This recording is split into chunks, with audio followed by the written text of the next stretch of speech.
I hope you enjoy this story. Let's begin. I stepped off the plane at San Francisco Airport. The crisp night air a welcome change from Tokyo's stifling humidity. My phone buzzed another congratulatory message about the conference. I ignored it. After 2 weeks of glad-handing and fake smiles, all I wanted was to surprise Vanessa and spend a quiet evening at home. The drive up to our hillside mansion was familiar, each turn etched into my muscle memory. As I rounded the final bend, an unfamiliar car caught my eye. Sleek, expensive, parked just down the street. Probably belonged to one of the neighbors. I dismissed it and pulled into our driveway. The house was quiet as I entered, using my key to avoid setting off the alarm. Strange. Vanessa usually had music playing, filling our modernist glass and steel home with sound. I set down my bags, straining to hear any sign of life. That's when I caught it, Vanessa's laughter, drifting down from our bedroom upstairs. My lips curled into a smile. She must be on the phone with one of her friends. I started towards the stairs, ready to surprise her, when her words stopped me cold. "Oh, Jake, you're terrible." Her voice was breathy, playful, a tone I hadn't heard in years. "I can't wait for our wild night tomorrow. It's going to be amazing." I froze, my hand gripping the banister so tightly my knuckles turned white. Jake? Wild night? My mind raced, trying to make sense of what I was hearing. But there was no mistaking the implications. For a moment, I considered storming upstairs, confronting her immediately. But that wasn't my style. I was Alexander Blackwood, tech mogul and strategic genius. I didn't act on impulse. I gathered information, analyzed the situation, and then struck with precision. I took a deep breath, forcing my racing heart to slow. Then, with deliberate steps, I climbed the stairs. Vanessa's laughter cut off abruptly as I entered our bedroom. She was sprawled across our California king, phone clutched to her ear, wearing nothing but a silky robe. Her eyes widened in shock as she saw me. "I'll call you back," she said hurriedly into the phone, ending the call without waiting for a response. "Alex, you're home early." I leaned against the doorframe, my face a mask of calm. "Surprise," I said, my voice devoid of emotion. "Who was that on the phone, Vanessa?" She sat up, pulling the robe tighter around her. "Oh, just a friend from yoga class." "Jake, you don't know him." "Really?" I raised an eyebrow. "Must be quite the yoga instructor to have you so excited about a wild night." Vanessa's face paled, then flushed with anger. "You were eavesdropping on me?" "I was coming to surprise my wife," I countered, my voice still eerily calm. "Instead, I find her making plans with another man." "What's going on, Vanessa?" She stood up, her earlier shock replaced by defiance. "Fine. You want to know?" "Yes, I'm seeing Jake. And yes, we have plans for tomorrow night." I felt a cold fury building inside me, but I kept it tightly leashed. "And our marriage? What about that?" Vanessa laughed, the sound harsh and mocking. "Our marriage? Alex, when was the last time you even looked at me? Really looked at me? You're always working, always focused on your precious company. I have needs, you know." "Needs?" I echoed, my voice dangerously low. "And Jake fulfills those needs, does he?" "It's just one wild night with him," Vanessa spat. "I need to feel like a real woman." The words hit me like a physical blow. "What the fuck are you saying?" I growled, my composure finally cracking. "You're already a woman." Vanessa's eyes gleamed with a cruel light. "No, you don't get it. I want to feel other men's different shapes and sizes and taste them." For a moment, I saw red. The urge to lash out, to hurt her as deeply as she'd hurt me, was almost overwhelming, but I forced it down. I wouldn't give her the satisfaction of seeing me lose control. "Fine," I said, my voice cold and controlled. "Go ahead. But know this, Vanessa. The moment you walk out that door, our marriage is over. No second chances, no reconciliation. You'll be throwing away 10 years for one night of cheap thrills." Vanessa blinked, clearly taken aback by my composure. For a second, uncertainty flickered across her face. But then her features hardened. "It's not just one night, Alex. Jake and we've been seeing each other for months. Emotionally, at least." The revelation should have hurt, but all I felt was a sense of vindication. Of course, it wasn't just one night. Vanessa had never been able to do anything by halves. I see, I said, my voice cold. And let me guess, I've been neglecting you, right? Too focused on my work? Not fulfilling your needs. Vanessa nodded, a self-righteous gleam in her eye. Exactly. You're never here, Alex. And when you are, your mind is always on the next big deal, the next innovation. I'm your wife, not a piece of furniture. I laughed, the sound harsh and bitter. Oh, spare me the victim act, Vanessa. You've never wanted for anything. The house, the cars, the vacations. Who do you think paid for all that? My work, my focus, is what's given you the lifestyle you've become so accustomed to. Vanessa flinched, but quickly rallied. Material things aren't everything, Alex. I needed emotional connection, intimacy, and instead of talking to me about it, I cut her off. You decided to go behind my back with some yoga instructor. Real mature, Vanessa. She opened her mouth to argue, then seemed to think better of it. Instead, she turned and yanked open our walk-in closet. I'm leaving, she announced, pulling out a suitcase. I can't do this anymore. I watched in stony silence as she began frantically packing, tossing designer clothes into the suitcase, a birthday gift from me. I noted with amusement. She moved around our bedroom like a whirlwind, knocking over photo frames in her haste. The sound of shattering glass as they hit the floor was oddly satisfying. As Vanessa moved to her jewelry box, I noticed her packing the expensive pieces I'd given her over the years. The diamond necklace for our 5th anniversary, the sapphire earrings from our trip to Paris, even her wedding and engagement rings. I said nothing, making mental notes for the inevitable legal battle ahead. Finally, suitcases in hand, Vanessa headed for the door.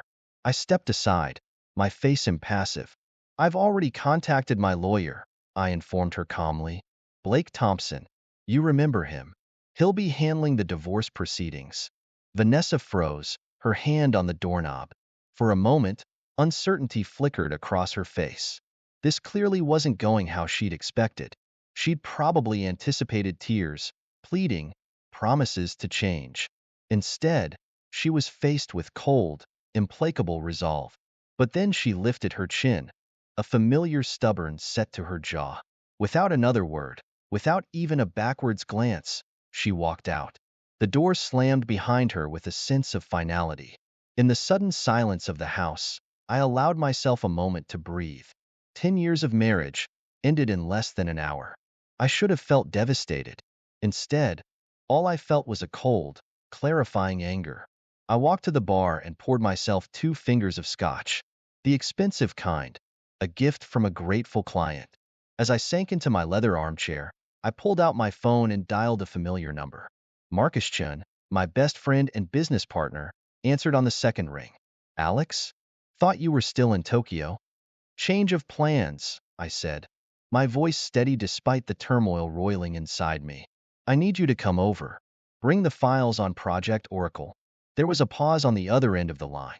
Marcus and I had known each other since college. He could read volumes in the spaces between my words. I'm on my way, he said simply and hung up. 20 minutes later, Marcus arrived, a folder tucked under his arm and concern etched on his face. He took one look at me, at the half-empty scotch glass in my hand. Vanessa? He asked, though it wasn't really a question. I nodded, taking another sip of scotch. She's been cheating. With her yoga instructor, of all the klitsch? S. Marcus swore under his breath. I'm sorry, man. What do you need? I set down my glass and leaned forward, my eyes glinting with determination. I need to make sure she doesn't take me for everything I'm worth in the divorce. And then I'm going to destroy her. Marcus didn't flinch, didn't try to talk me out of it. He simply nodded, opening the folder he'd brought. Then let's get to work. Over the next few weeks, I threw myself into my work with a fervor that surprised even me. The pain of Vanessa's betrayal fueled me, driving me to push harder, think faster, innovate beyond what anyone thought possible. I spent long hours at the office, poring over lines of code, refining algorithms, perfecting a new encryption method that could revolutionize online security. My team watched with a mix of awe and concern as I worked myself to the bone, but I ignored their worried glances. I had a point to prove to myself, to Vanessa, to the world. It was during this time that I met with Elizabeth Hawthorne, the lawyer Marcus had recommended. Her office was a study in understated power, all sleek lines and muted colors, with a view of the bay that spoke of success without needing to shout it. Elizabeth herself was cut from the same cloth, sharply dressed, with keen eyes that seemed to miss nothing. She radiated an air of ruthless efficiency that I immediately appreciated. "Mr. Blackwood," she greeted me, her handshake firm, "I've reviewed your case. I won't sugarcoat it. California's no-fault divorce laws mean we're in for a fight." I nodded, unsurprised. "I'm prepared for that. What do I need to know?" Elizabeth's lips quirked in what might have been approval. "First and foremost, be careful. Document everything. Every interaction with Vanessa, every expense, every business decision. We need to build an airtight case." She paused, fixing me with a pointed look. "And Mr. Blackwood? No matter how tempting it might be, do not engage in any behavior that could be construed as retaliation. The courts frown on that sort of thing." I met her gaze steadily. "Of course not, Miss Hawthorne.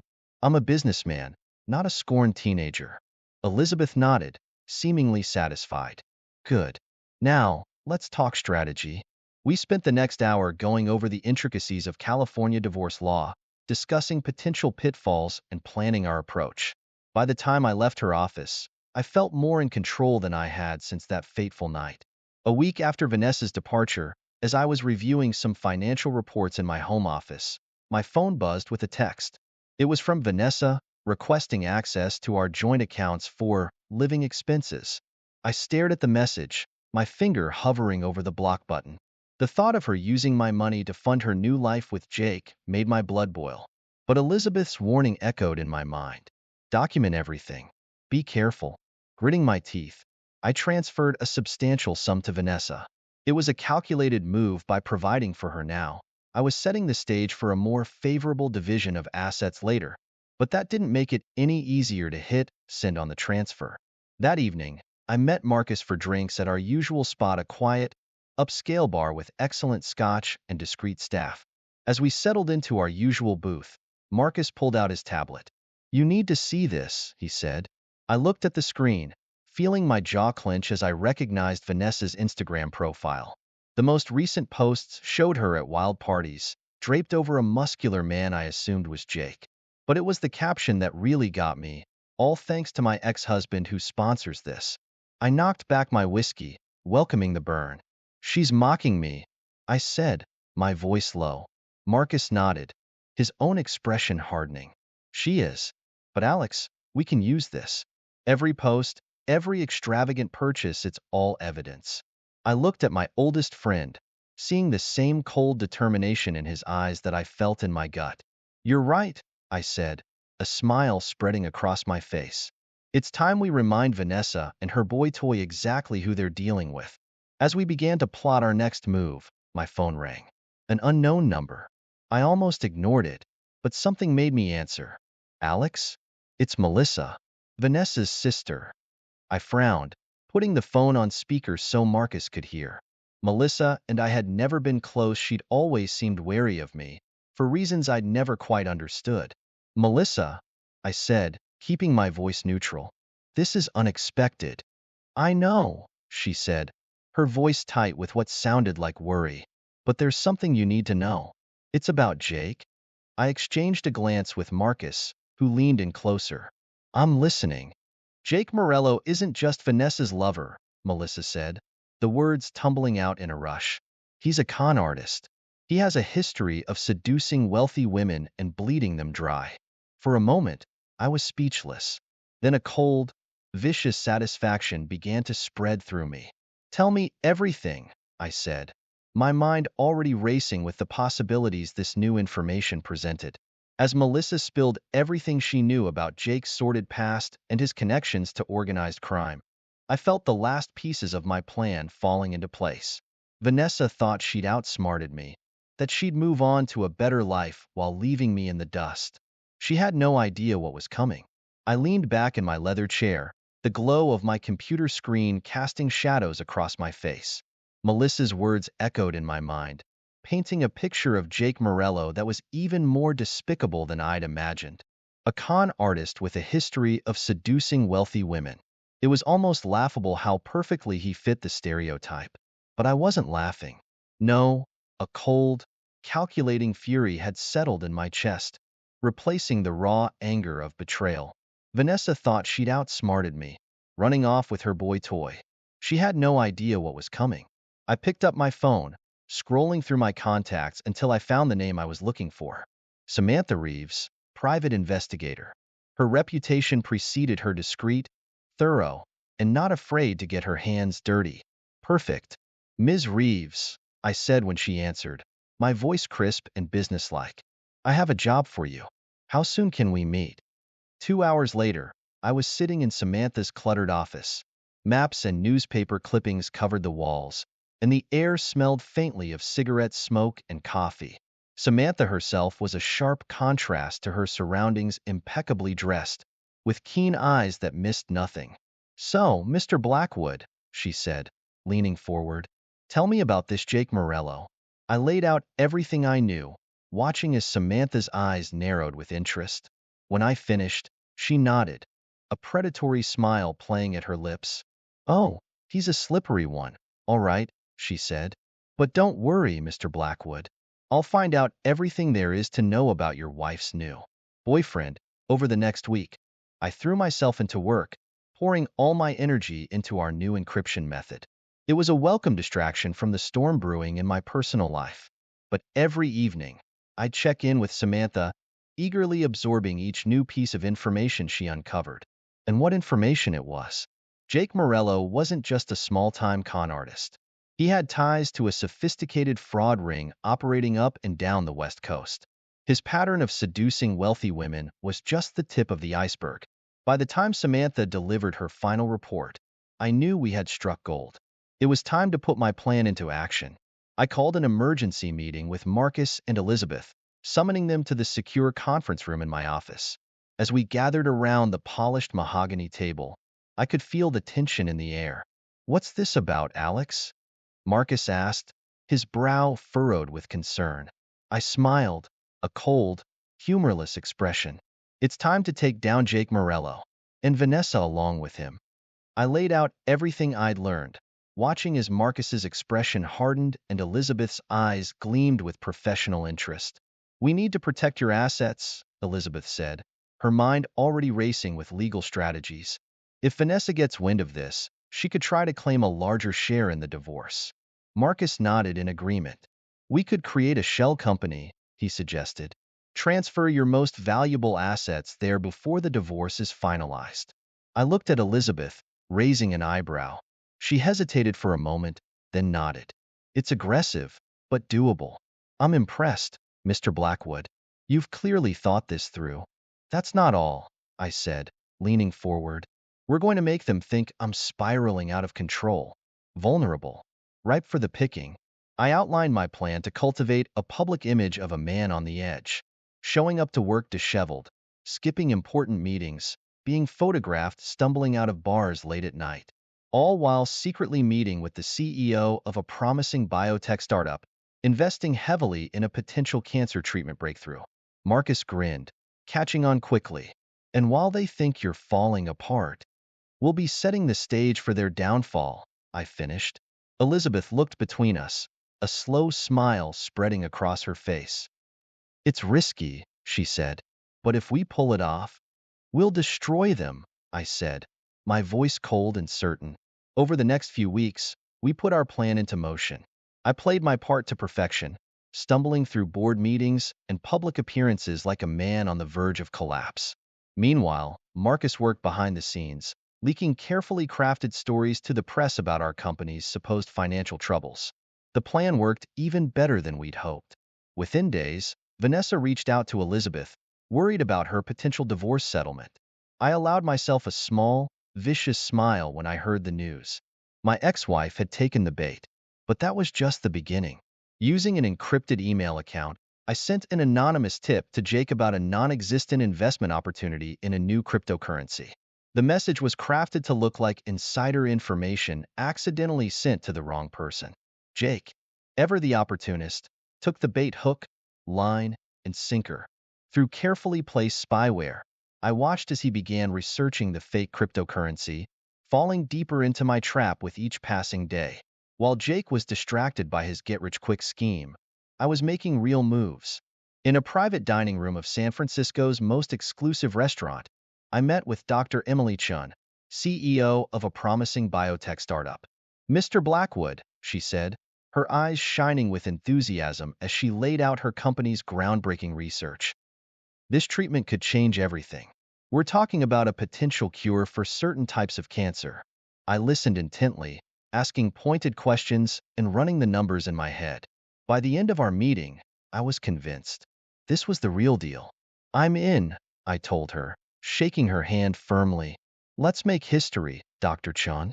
As I left the restaurant, I felt a surge of satisfaction. The investment was substantial, but I'd made sure all the documentation was hidden from the divorce proceedings. Vanessa wouldn't see a cent of it. Speaking of Vanessa, my performance as a man on the edge was having the desired effect. She reached out to me, her tone sickeningly sweet and conciliatory. She wanted to meet, to talk things over. I agreed, swallowing my disgust. We met at a high-end restaurant where I knew we'd be seen. As Vanessa simpered and batted her eyelashes, I put on the performance of a lifetime. "I've been such a fool, Vanessa," I said, my voice cracking with fake emotion. "I've lost everything. The company's in trouble. My reputation is in tatters. I don't know what to do." Vanessa reached across the table, taking my hand in hers. "Oh, Alex," she cooed. "I'm so sorry. Maybe, maybe we were too hasty. Perhaps we could try again?" I forced myself to squeeze her hand, fighting the urge to recoil. I don't know, Vanessa. After everything that's happened." Then, as if the thought had just occurred to me, I frowned. "And what about Jake? I saw him at Noir the other night, you know? He seemed very friendly with a young blonde woman." I watched with cold satisfaction as doubt flickered in Vanessa's eyes. Her grip on my hand tightened almost imperceptibly. "Jake and we're just taking things slow," she said, but I could hear the uncertainty in her voice. As we parted ways, Vanessa kissed my cheek, clearly thinking she'd regained the upper hand. I waited until she was out of sight before wiping my face with a handkerchief, as if trying to erase her very touch from my skin. Back home, I showered immediately, washing off the stench of deceit and cheap perfume. As I dried off, my phone rang. It was Marcus. "How'd it go?" he asked. "Perfectly," I replied, a cold smile playing at my lips. "She bought it hook, line, and sinker." And I planted the seed of doubt about Jake's fidelity. Marcus chuckled. "Excellent. Ready for phase 3? I nodded, even though he couldn't see me. "Let's spring the trap." Over the next few weeks, Jake, completely convinced of the cryptocurrency's potential, persuaded Vanessa to invest a large portion of her divorce settlement. I watched from afar, knowing that Vanessa's greed would be her downfall.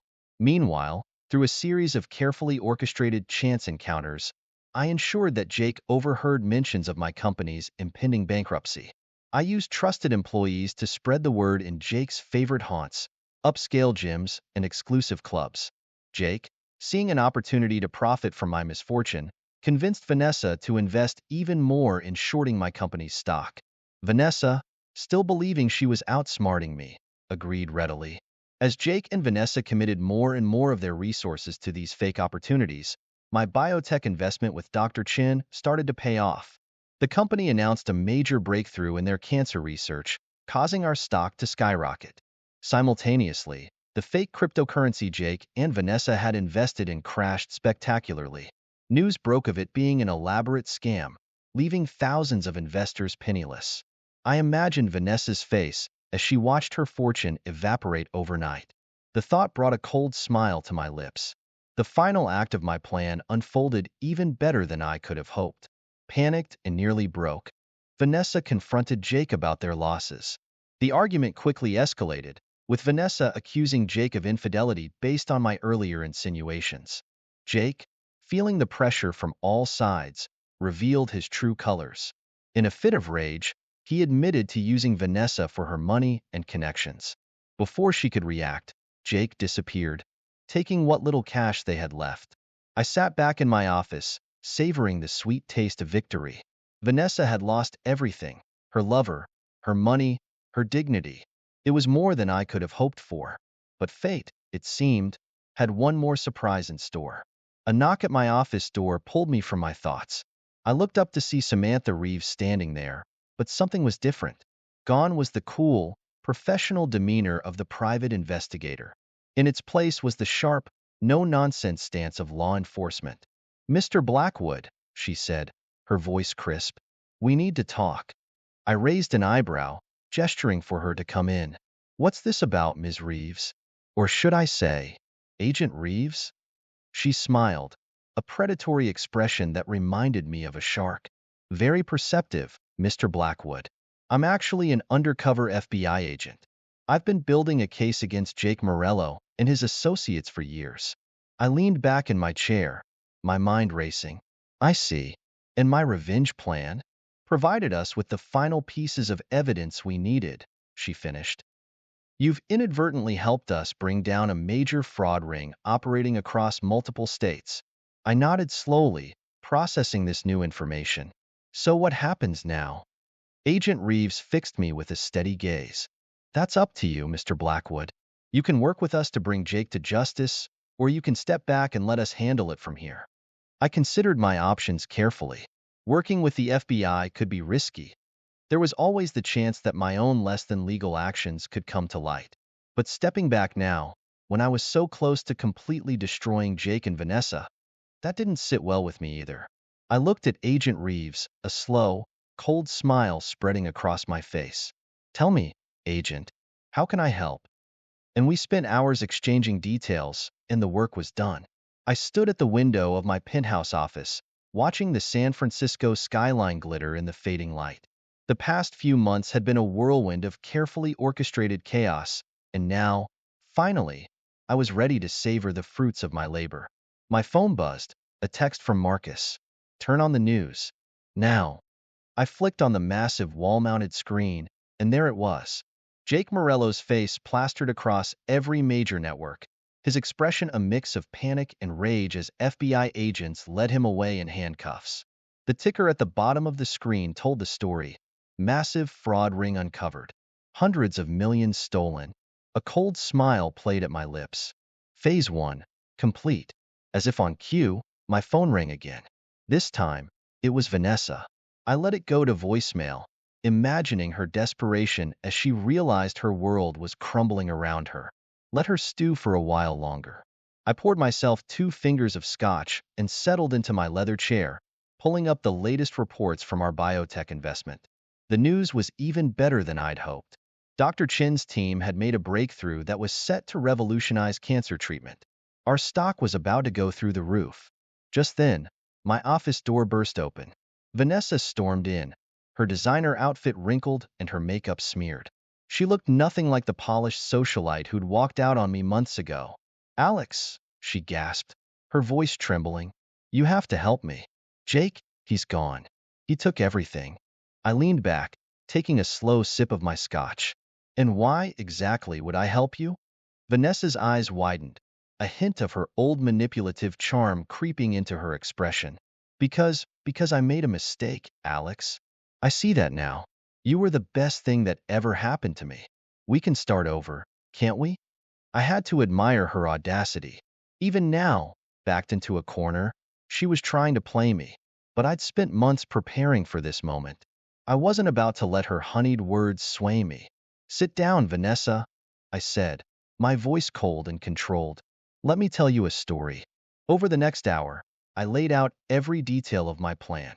How I'd hired Samantha to investigate Jake.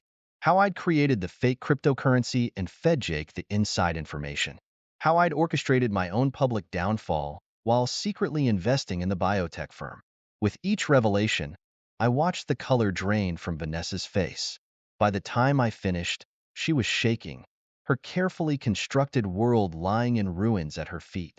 You did all this?" she whispered, horror and a hint of grudging admiration in her voice.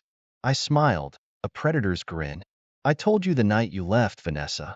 Our marriage was over.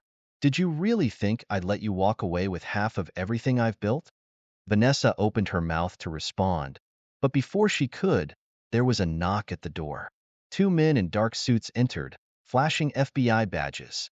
Mrs. Blackwood, one of them said, we need you to come with us.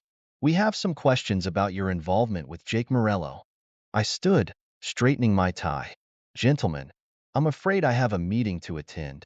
I trust you can see yourselves out? As I walked past Vanessa, I paused for a moment. You made your choice, Vanessa. Now you get to live with the consequences.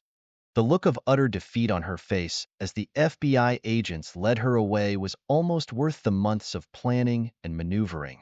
Almost.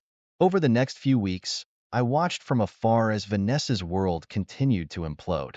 The media was having a field day with the story of the socialite turned unwitting accomplice to a massive fraud scheme. Her so-called friends abandoned her in droves, not wanting to be associated with the scandal. Meanwhile, my own star was rising higher than ever. The announcement of our biotech breakthrough sent our stock soaring to unprecedented heights. Suddenly, I wasn't just a tech mogul. I was a visionary, a philanthropist who was going to change the face of cancer treatment. But Vanessa, it seemed, wasn't quite ready to admit defeat.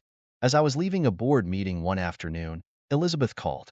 Alex, she said, her voice tight with controlled anger. Vanessa's made a move. She's hired Stanley Rothstein. I felt my jaw clench. Rothstein was known as the piranha of divorce court, a ruthless attorney who'd go to any lengths to win. Let me guess. She's after a piece of the biotech profits? Got it in one, Elizabeth confirmed. She's claiming that since you were still legally married when you made the investment, she's entitled to half. I laughed, a cold, humorless sound. She's welcome to try. You have everything ready? Of course, Elizabeth replied, a hint of professional pride in her voice. We're going to bury her, Alex. The trial, when it came, was a media circus. Reporters camped outside the courthouse, clamoring for any tidbit of information. Inside, it was a battleground. Rothstein came out swinging, painting a picture of me as a manipulative mastermind who had set out to destroy Vanessa from the start. He waxed poetic about our years of marriage, conveniently glossing over Vanessa's infidelity and greed. But Elizabeth was ready. With surgical precision, she dismantled every one of Rothstein's arguments. And then, in a move that left the courtroom gasping, she presented her coup de grace. Your Honor, Elizabeth said, her voice ringing with confidence, I'd like to submit into Evidence Exhibit C. She pulled out a stack of documents, texts, emails, bank statements, hotel receipts, a comprehensive record of Vanessa's affair with Jake, including discussions of their plans to bleed me dry in the divorce. As you can see, Elizabeth continued, Mrs. Blackwood's claims of being an innocent victim are entirely false. She entered into this affair with the explicit intention of defrauding my client. I watched as Vanessa's face crumpled, the last vestiges of her composure falling away.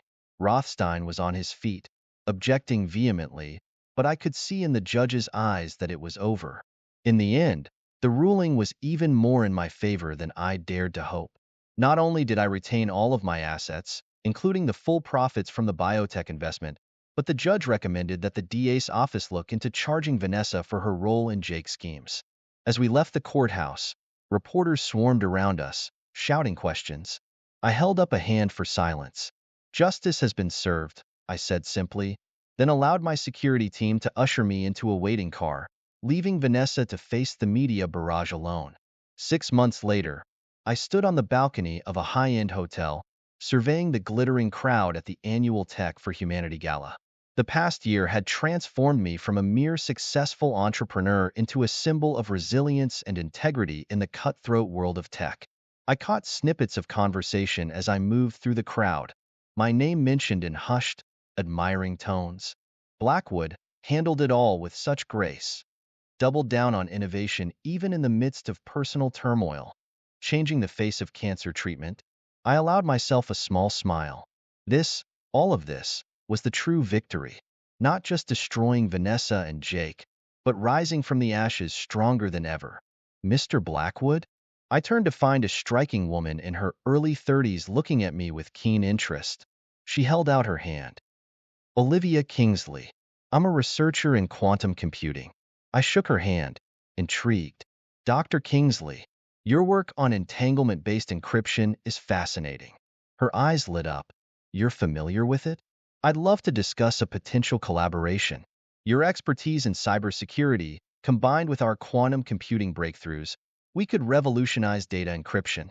For the first time in months, I felt a genuine spark of excitement that had nothing to do with revenge or vindication. I'm listening, I said, gesturing for her to continue. As Olivia launched into an explanation of her latest research, I found myself truly engaged, my mind racing with the possibilities. This was why I'd started my company in the first place. The thrill of innovation, of pushing the boundaries of what was possible. Marcus joined us, clapping me on the back. Alex, I see you've met Dr. Kingsley. Brilliant mind, isn't she? I nodded, raising my glass. To new beginnings, I said, including Olivia in the toast, and to pushing the envelope of what's possible in tech. As the evening wore on, I excused myself, stepping out onto a quiet balcony for some air. The cool night breeze was a welcome respite from the crowded ballroom. I looked out over the city, feeling a sense of closure and anticipation for the future. My moment of peace was shattered by a commotion from inside. I turned to see people clustered around the large screens that had been showing muted news broadcasts throughout the evening. The headline made my blood run cold. Jake Morello escapes custody during prisoner transfer. As I stood there, processing this new development, my phone buzzed in my pocket. And text from an unknown number. Watch your back, Blackwood. This isn't over. I stared at the message, a chill running down my spine. The number was untraceable, leaving me to wonder. Was it from Jake? Or someone else from my past? For a moment, I felt a flicker of doubt. Had I gone too far? Created enemies that would never stop coming after me? But then I straightened my shoulders, squaring them against whatever challenge might come next. I'd face down Vanessa's betrayal, Jake's schemes, and the cutthroat world of tech. Whatever this new threat was, I'd face it head-on. I turned back to the gala, my mind already working on contingency plans. As I re-entered the ballroom, I spotted Olivia deep in conversation with Marcus. She looked up as I approached, a warm smile spreading across her face. Alex, we were just discussing the potential applications of our quantum encryption method in your current security systems. I have some ideas I'd love to run by you. I nodded, pulling up a chair. I'm all ears, Dr. Kingsley. As Olivia began to outline her ideas, I found myself drawn in once again by her brilliance and enthusiasm. But there was something else there too, a glimmer in her eye that I couldn't quite place. You know, she said, leaning in conspiratorially, my interest in your work isn't purely professional. I raised an eyebrow, intrigued. Oh, Olivia's expression turned serious. There's something you should know about me, Alex. About why I'm really here. As she began to speak, I felt the world shift under my feet once again. Olivia Kingsley, it turned out, was Jake Morello's estranged sister. She was driven by a complex mix of family loyalty and a desire for justice, with her own reasons for wanting to get close to me. I listened, my face betraying nothing, as she laid out her story. Part of me admired her audacity, coming to me like this. Another part was already calculating, trying to determine if she was a threat or a potential ally. As Olivia finished speaking, her eyes searched my face, looking for a reaction. I took a slow sip of my drink, buying myself a moment to think. Well, Dr. Kingsley, I said finally, my voice calm and controlled, it seems we have a lot to discuss. The implications of this revelation spun through my mind. Could I trust Olivia? Was this another layer of deception, or a genuine opportunity for alliance? And what did it mean for the future I'd been planning? One thing was certain, the game wasn't over. It had just become far more complex. But as I looked at Olivia, seeing the determination in her eyes, I felt a familiar thrill. This was a new challenge, a new puzzle to solve. And Alexander Blackwood had never backed down from a challenge. This is where our story comes to an end. Share your thoughts in the comments section. Thanks for your precious time. If you enjoyed this story, then please make sure you subscribe to this channel. That would help me a lot. Click on the video you see on the screen, and I will see you there.